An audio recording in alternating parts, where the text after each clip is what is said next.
amidst all the sordid stories about the Rohingyas, here's one full of hope and dreams. A 19-year-old girl fought against all odds to graduate high school while she lived in a refugee camp.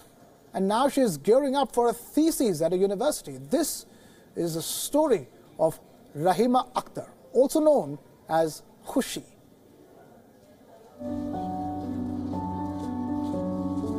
She is a refugee with a dream.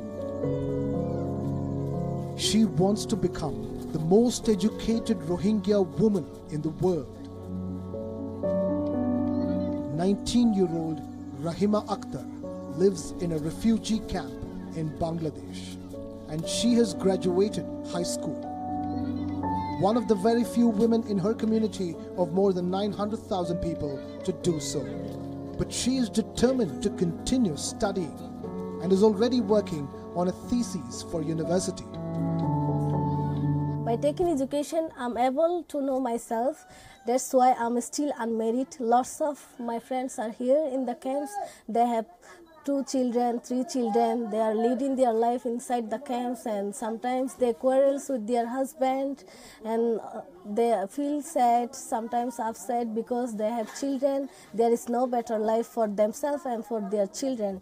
So it's not a better life.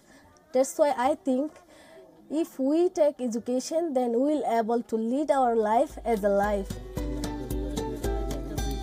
Rahima also goes door to door at Rohingya refugee camps in southern Bangladesh. She is documenting first-person accounts of people who fled the massacre in Myanmar last year. Rahima is popularly known as Khushi, a Hindi word that translates to happiness. But her journey so far has been anything but that. My father tried to stop my education, and one day he told me that you don't need to go to school and you have to get married because this is our culture and that is the things. But I was crying a lot. I was requesting that please try to understand my parents. I really want to get education. One day I will be able to do it. Please believe me and let me go to school. Rahima's mother was herself a teenager when she fled violence in Myanmar in the early 1990s and reached Bangladesh as a refugee. She came to her rescue. They said girls do not need to be educated too much. What will you do educating your girls so much? Eventually all they will need to learn is to cook and light the stove, they would say. They said it was a sin to send adolescent girls out to study. Allah will punish you for sending them out of your homes like that. When the so-called respectable people of our community said that, I told them, let Allah punish me then.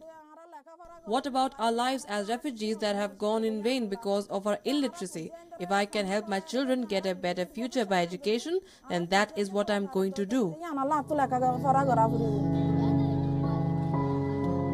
Like it is for most children growing up in the camps, even with parental approval, the chances of getting into school are grim. The Bangladeshi government curtails the movement of Rohingyas beyond a checkpoint outside the camps. It is illegal for Rohingya refugees to get enrolled at a school, and the commute to school in itself can land them in trouble. Rahima hid her Rohingya identity and bribed school officials to go to a high school in Cox's Bazar, and now she can't stop dreaming. There is no end of my dreams. I have lots of dreams. Like in my future, I would like to study with human rights. Human rights, because I really want to know about human rights. There is what kinds of rights for human, especially for the Rohingya. Why people are like this in this condition without any reason? Why people have to lead their life in such situation? That's why I'm very interested to learn education about human rights, and one day maybe I'll able to raise up my voice about human rights for the Rohingya. Bureau Report, Wion.